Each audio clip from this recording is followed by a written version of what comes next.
My name's Kay and I've worked at London Zoo for 4 years and I've been working with the penguins for about 3 years now. We have two species of penguin at London Zoo. We have the African black-footed penguins, which are these guys just around my feet, and we also have a rockhopper here. She's called Roxy and she's on the other side of the pool at the minute, but you can see her because she's got yellow feathers in her hair, so she's quite different to these two. The African black-footed penguins come from around the coast of southern Africa, and you'll find rockhoppers around the coast of South America, so you'd never actually find the two together in the wild, but they're quite happy to be together in captivity.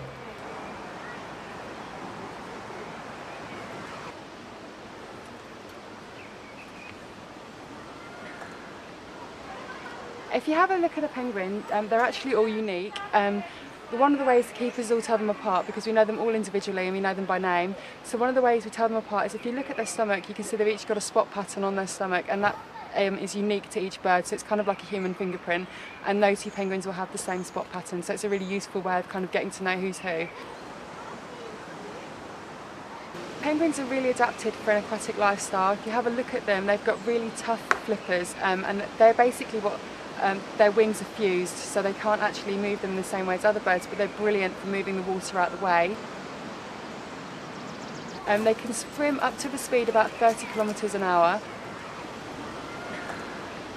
These guys can stay underwater for about 2 to 8 minutes. Some of your bigger species, like your kings and emperors, can have dives that last up to 20 minutes long.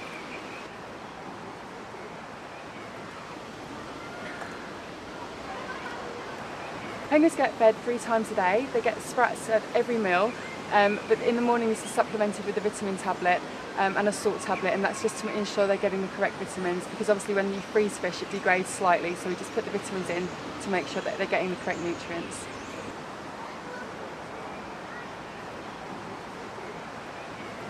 If you look around the enclosure, you can see it's got different substrates, and that's really good for their feet. It's also got things like the trees which overhang, so when leaves blow in they can pick them up and use them for nesting material. So the enclosure itself is great.